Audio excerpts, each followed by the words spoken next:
Je pense qu'il y a des films qu'on aime parce qu'on les a vus avec des gens avec qui on les a aimés. Ou alors des films qu'on aime parce qu'on s'est fait des souvenirs euh, avec ces films-là. Et du coup, j'aimerais vous parler plutôt de ces films-là. On dirait Thor, émo quoi. Je peux pas commencer cette vidéo sans vous parler de Fight Club. Avec mon meilleur pote, on était parti chez lui quand on a fini les cours. C'était un vendredi midi. Et vu qu'on n'avait pas cours l'après-midi, du coup on a fait que de le voir. Dans ma vie, je crois que ce film, Fight Club, c'est vraiment le film qui m'a le plus marqué. C'est un peu comme Requiem for a Dream. Ce film, ça m'a tellement touché quand je l'ai vu. C'est là où je me suis dit que je toucherai jamais à de l'alcool ou à de la cigarette ou à de la drogue. La fin de ce film est tellement magique que ça m'a coupé l'envie de toucher à une drogue. C'est assez impressionnant. J'ai eu une époque aussi avec Kingdom of Heaven. Kingdom of Heaven, c'est un des films qui m'a fait le plus voyager, quoi. J'ai adoré ce film. Et puis, les yeux d'Eva Green, le regard d'Eva Green. Je crois que c'est même un des films que j'ai le plus vu, Kingdom of Heaven. Vraiment. Autant Fight Club, c'était une après-midi avec un pote. Autant là, je l'ai vraiment souvent vu ce film. Après, il y a eu la période Le Seigneur des Anneaux. Franchement, Le Seigneur des Anneaux, c'est toute une époque, quoi. C'est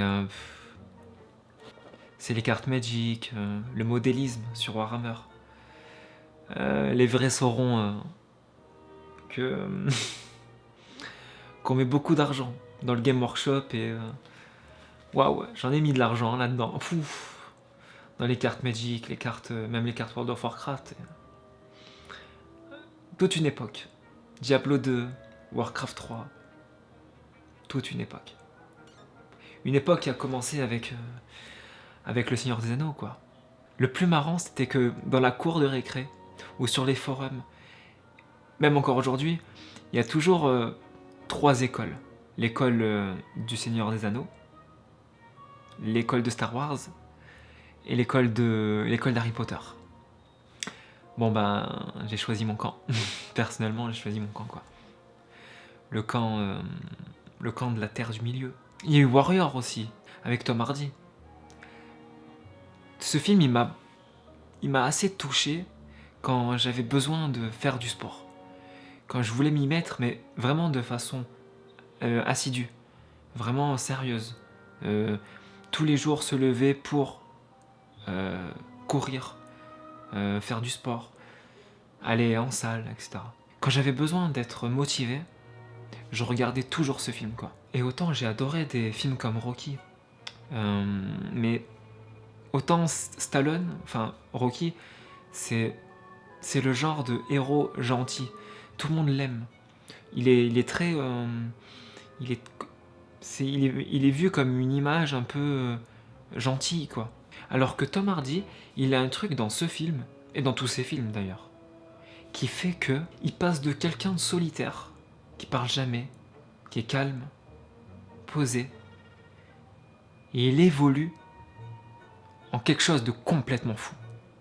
Et ça j'avoue, ça me touche, quoi. Récemment, j'ai découvert The Neon Demon de Wedding Refn. J'ai jamais vu un film aussi bien réussi du point de vue de l'image et du son. Vraiment, quoi.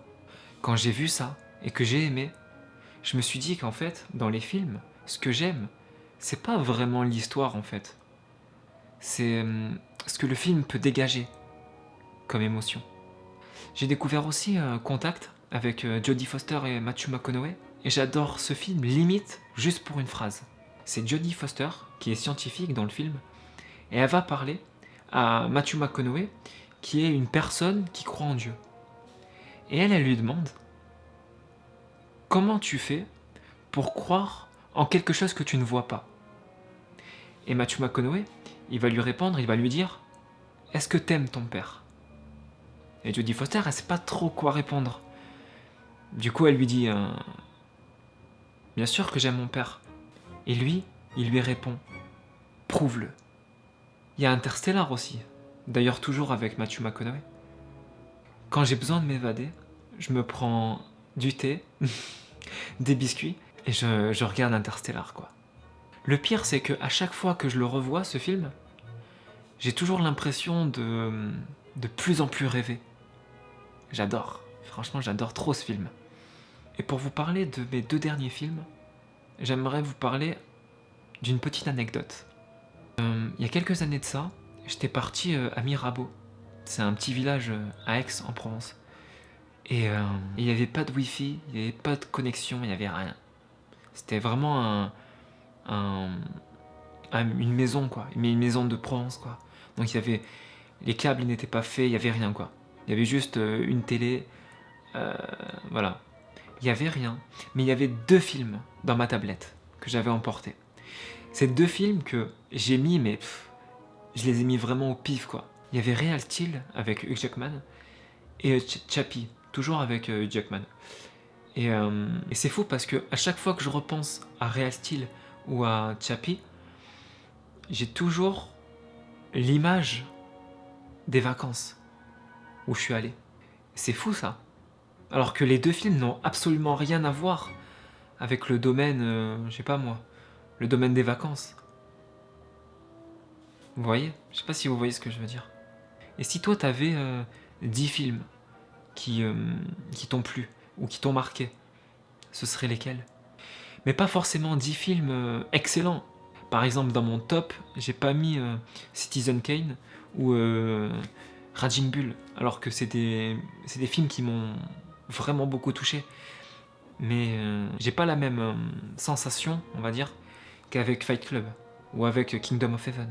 Et je suis curieux de savoir si toi, t'as aussi des films qui sont pas forcément bons, mais dont tu t'es créé des souvenirs avec ce film-là. Bon, merci de m'avoir écouté en tout cas. À très vite.